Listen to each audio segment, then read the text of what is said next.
Assalamualaikum warahmatullahi wabarakatuh. Perkenalkan, nama saya Muhammad Nur Mahmudi. Saya KKN PPM UGM di subunit 4 Dusun Jitengan. Di sini saya akan memberikan edukasi pencegahan demam berdarah dengue atau DBD. Demam berdarah dengue atau DBD penyakit karena diinfeksi virus dengue yang ditularkan melalui gigitan nyamuk Aedes aegypti. Terus gejala apa yang ditimbulkan DBD? Untuk gejala ringan mungkin tidak terlihat. Untuk gejala yang agak berat mungkin demam yang terlalu tinggi hingga 40 derajat Celcius, kemudian sakit kepala, nyeri belakang bola mata, mual, manifesti pendarahan, kemudian bintik merah di kulit yang disebabkan gigitan nyamuk, kemudian mimisan dan gusi berdarah. Ciri-ciri nyamuk Aedes aegypti apa sih? Ciri-cirinya, untuk ciri-cirinya, nyamuk itu berwarna hitam dan belang putih pada kaki dan tubuhnya. Hidupnya di dalam dan di luar rumah, bisa terjadi seperti kalau di dalam di bak mandi, kemudian kalau di luar di tempat sampah plastik, kemudian mampu terbang mandiri yang sampai 100 meter. Kemudian untuk nyamuk yang aktif menggigit yaitu nyamuk betina, nyamuk jantannya itu hanya menghisap sari bunga atau tumbuhan yang mengandung gula.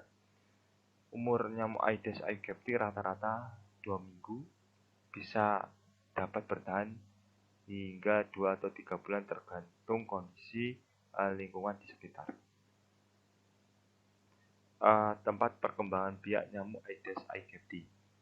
Nyamuk Aedes aegypti berkembang biak di tempat penampungan air untuk keperluan sehari-hari atau barang-barang yang memungkinkan air menggenang dan tidak beralasan tanah. Ini bisa ada air menggenang atau pakaian yang menggantung, karena nyamuk itu sendiri suka dengan hawa manusia, khususnya untuk nyamuk betina. Dan contoh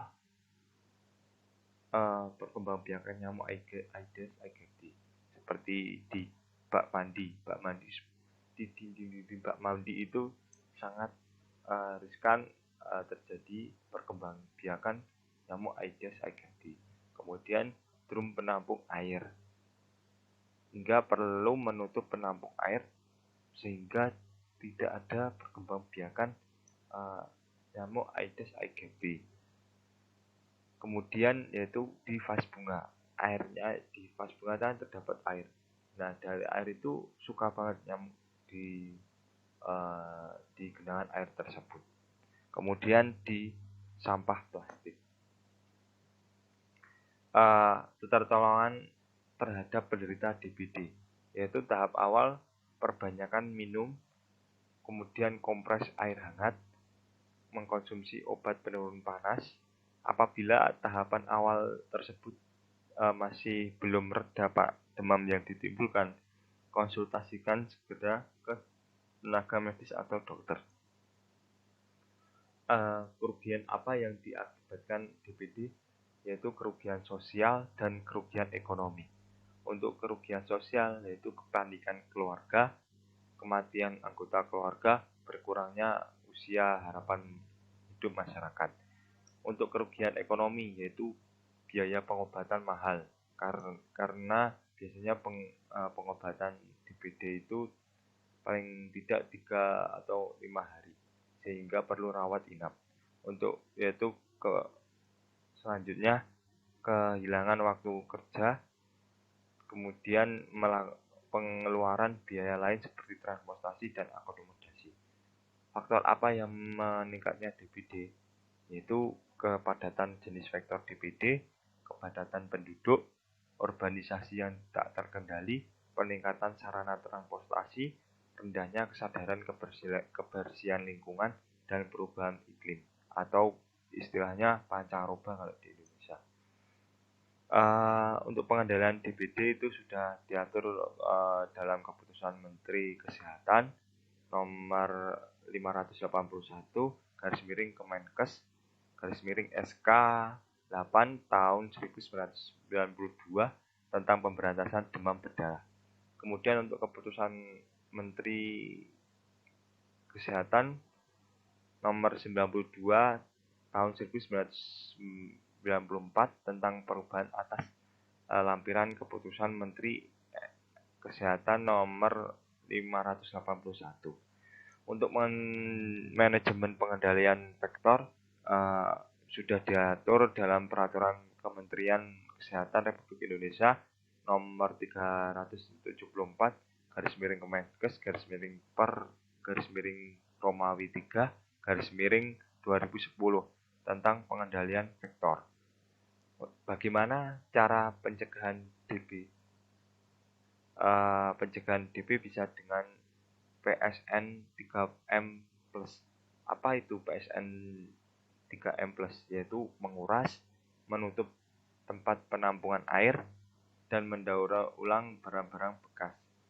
Serta tambahannya plus yaitu menaburkan larvasida, pembasmi jentik atau memelihara ikan pemakan jentik sehingga air dalam pot vas bunga. Mengganti air dalam pot bunga. Larvasidasi. Apa sih larvasidasi? Yaitu pengendalian larva atau jentik nyamuk dengan pemberian larva yang bertujuan untuk membunuh larva tersebut sehingga menekan perkembangan jentik-jentik nyamuk sehingga nyamuk tidak terlalu banyak. Kemudian fogging atau pengasapan untuk nyamuk dewasa dapat diberantas menggunakan fogging, yaitu fogging tersebut terdapat insektisida atau racun serangga.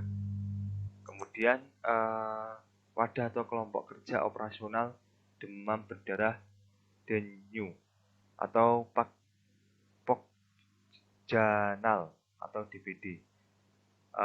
Yang pertama, jumantik atau juru pemantau jentik, orang yang memeriksa atau memantau pemberantasan jentik nyamuk yang terjadi di luar atau di dalam rumah. Kemudian gerakan satu rumah satu jumantik, pemberdayaan tiap keluarga dalam memeriksa, pemantauan, dan pemberantasan jentik nyamuk untuk pengendalian penyakit tertular vektor khususnya DBD melalui pembudayaan PSN 3M+.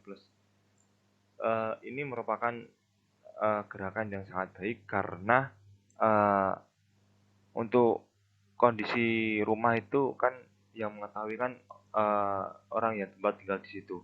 Dengan adanya tersebut bisa menekan pertumbuhan jentik-jentik itu sendiri. Kemudian jumantik rumah, kepala rumah tangga atau anggota keluarga yang penghuni di dalam satu rumah yang disepakati untuk melaksanakan atau menjalankan kegiatan pemantauan jentik di rumahnya. Kemudian jumantik lingkungan, salah satu petugas yang ditunjuk pengelolaan tempat-tempat umum atau tempat-tempat institusi untuk melaksanakan jumantik. Ini sangat bagus sekali juga karena penting karena jumantik lingkungan itu juga karena kebersihan di tempat-tempat lain, di tempat luar rumah. Kemudian genangan air atau bersih atau kotor itu perlu ada pemantauan. Kemudian koordinasi jumantik, salah satu lebih dari jumantik atau kader yang ditunjuk oleh ketua RT atau melakukan pemantauan pembinaan pelaksanaan jumantik rumah dan lingkungan. Koordinasi jumantik yaitu sinkronisasi antara jumantik rumah dan jumantik lingkungan sehingga tujuan tersebut tercapai. Kemudian supervisor jumantik adalah salah satu anggota dari Pokja DPD atau orang yang ditunjuk oleh ketua RW atau kepala desa anggota lurah untuk melakukan pengelolaan data dan pemantauan geomatik di lingkungan RT. Ini untuk menjalankan program yang telah dilakukan untuk berkelanjutan. Kemudian sekian, terima kasih kurang lebihnya presentasi yang saya buat. Wassalamualaikum warahmatullahi wabarakatuh.